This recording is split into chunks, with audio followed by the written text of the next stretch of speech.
ছবিতে যে ফুটফুটে ছেলেটিকে আপনি দেখতে পাচ্ছেন তার নাম হলো উক্কো চিং মারমা। একজন শিক্ষক বাবা, এক সাধারণ পাহাড়ি মায়ের একমাত্র সন্তান। তাদের চোখে ছিল একটাই স্বপ্ন, এই ছেলেটাকে মানুষ করতে হবে, শহরের আলো বাতাসে বড় করতে হবে, পড়াশোনা শিখিয়ে একদিন দেশের একজন গর্বিত নাগরিক বানাতে হবে। কিন্তু সেই স্বপ্ন আজ নিঃশব্দে পুড়ে ছাই হয়ে গেছে। উক্কো চিং মারমা মাত্র সপ্তম শ্রেণীর ছাত্র।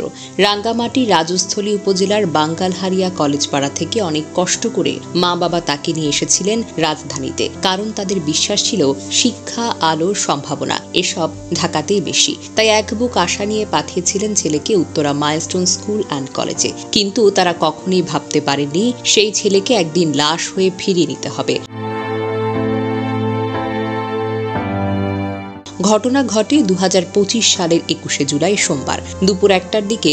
বাংলাদেশ বিমান বাহিনীর একটি F-7 BGI যুদ্ধ বিমান নিয়ন্ত্রণ হারিয়ে উত্তরার দিয়াবাড়ি এলাকায় অবস্থিত মাইলস্টোন স্কুল অ্যান্ড কলেজের ভবনে বিধ্বস্ত হয়। তখন স্কুল ছুটির মাত্র 10 মিনিটের মতো বাকি ছিল।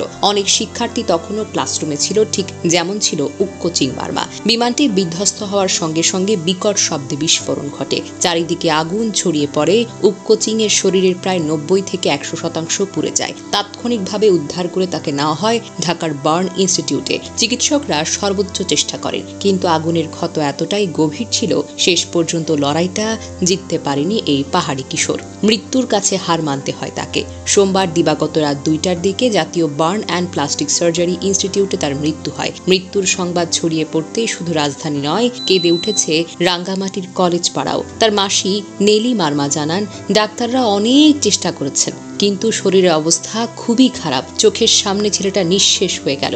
উসাইমং মারমা একজন শিক্ষক, যিনি সারা জীবন অন্যের সন্তানকে মানুষ করার স্বপ্ন দেখেছেন। আজ তিনি নিজের সন্তানকে কবর দেওয়ার জন্য প্রস্তুত হচ্ছেন। আমার তো আর কিছু নেই বলেই কান্নায় ভেঙে পড়েন তিনি। একটা ব্যাগ, কিছু বই, কিছু জামা আর হাজারো স্বপ্ন নিয়ে রাজধানীতে এসেছিল উক্কো চিং।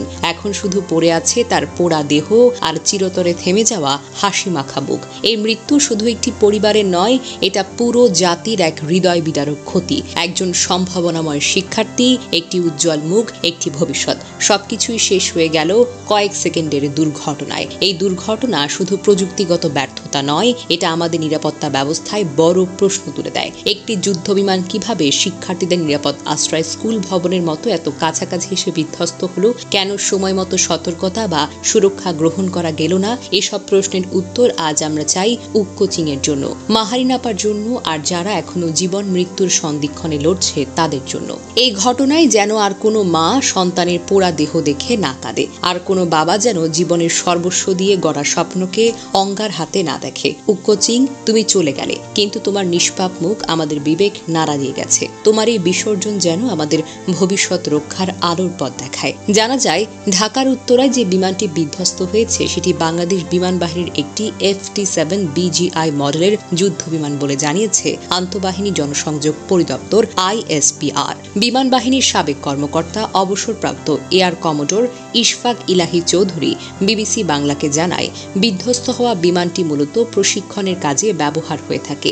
চীনে তৈরি F-7 মডেলের বিমানগুলো প্রায় 3 শতক ধরে বাংলাদেশ বিমান বাহিনী ব্যবহার করে আসছে বলেও জানান তিনি। ঘটনার পর এক বিবৃতিতে ISPR জানিয়েছে, নিয়মিত প্রশিক্ষণের অংশ হিসেবে সোমবার দুপুর 1:06 ঢাকার কুর্মিটোলার বিমান বাহিনী ঘাঁটি থেকে বিমানটি উড্ডয়ন করে। বিমানটি চালাচ্ছিলেন বিমান বাহিনীর ফ্লাইট লেফটেন্যান্ট তৌকির ইসলাম। উড্ডয়নের মিনিট 10 মধ্যে বিমানটি বিধ্বস্ত হয় বলে জানা গেছে।